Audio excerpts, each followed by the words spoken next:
Some of the sexiest women in the world have some of the least sexy feet you've ever seen. Katie Holmes, Penelope Cruz, Angela Bassett, to name just a few. And yet these women are still wearing strappy sandals. The question is, should they be? This is The Bottom Line on Hammertoes.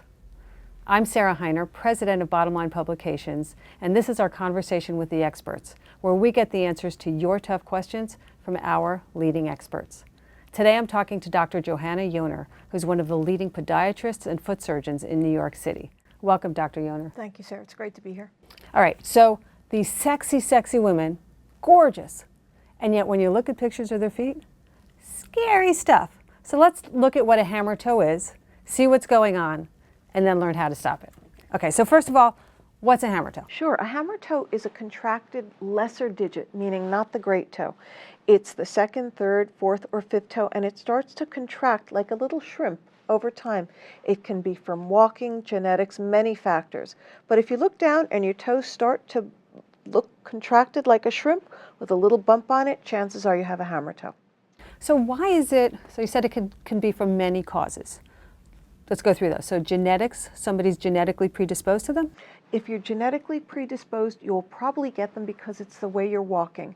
As we walk, our feet tend to grab, and over time, the grabbing will stay. So your feet will start to stay in the position of grabbing. That would be genetic. If you wear high heels that force the feet into the end of the shoes, the toes will be crunched into a hammer toe position. Over time, pressure on the bone will make the bone grow, creating a hammer toe. Given the variety of shapes, sizes of feet, how do you know if you're getting a hammer toe? If your toe does look like it's curling up, chances are you have or are getting a hammer toe. It's very, very common, and it's almost a normal variant. If the toe is starting to be painful in shoe gear, then it's something to be looked at. And one thing that shocks me, whereas we think of like bunions as an old person's issue, hammer toes, again, these women, these celebrities are very, very young, and yet their feet are quite curled up. The hammer toe develops much more quickly from a fashionable shoe. So if you have a celebrity wearing a 4 to 6 inch heel, the foot is being forced into the shoe and the toes are being bent down. It is literally creating a deformity inside the shoe. So let's look at a couple, and let's see if they're, I'll call it, let me know if they're mild, moderate, or, oh my God, get to the doctor fast. So let's see. First we have, this is Charlize Theron. So doesn't look so bad. It almost looks like a normal foot.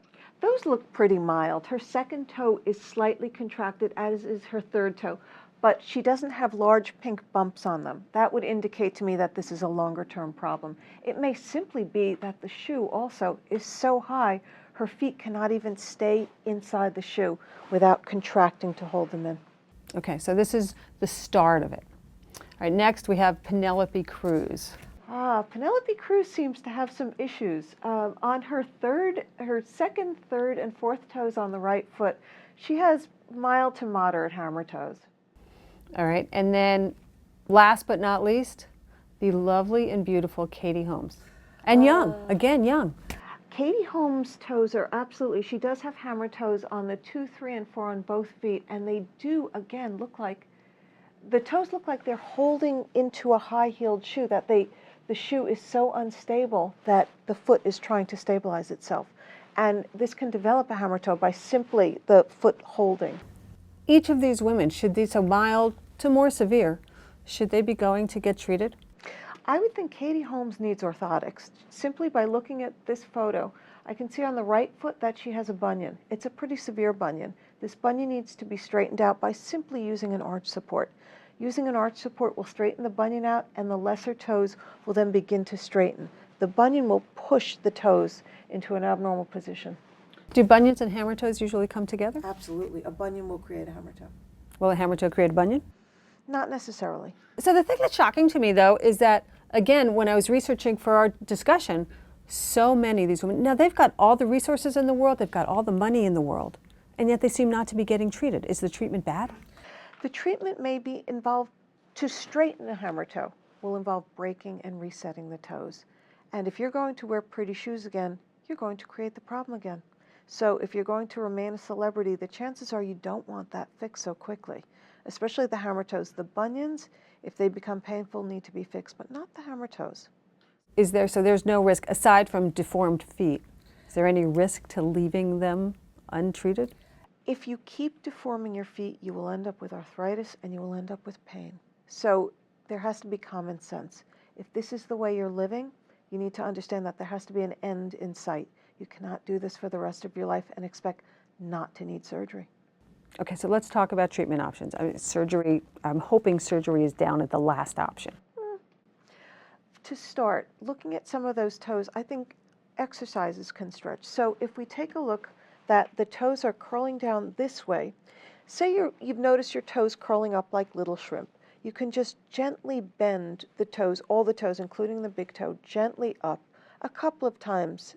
You can do this 4 or 5 times, maybe 10 times, over 4 or 5 times to up to 10 times at a night, just to stretch the ligaments on the bottom of the foot.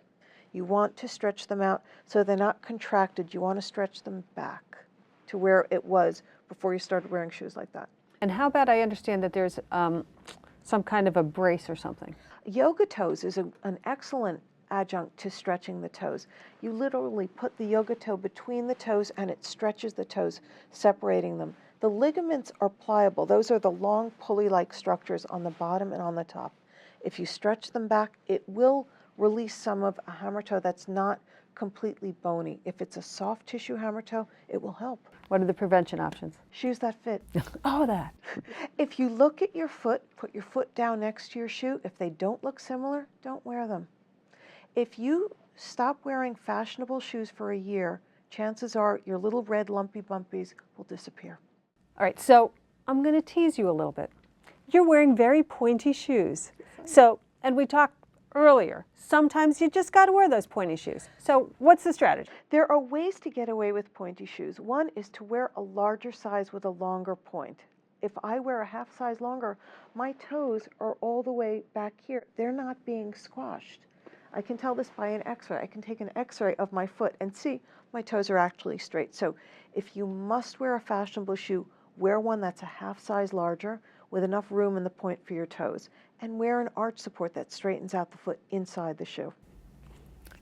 If somebody exercises their feet even before they get hammer toes, but they know that they're wearing the inappropriate shoes, can that help prevent hammer toes? Yes, it can, because it's stretching out the tendons that create the hammer toes. All right. Thank you, Dr. Yoner. The bottom line on hammer toes: wear shoes that fit, stretch your feet morning and night. This is Sarah Heiner with Bottom Line Publications.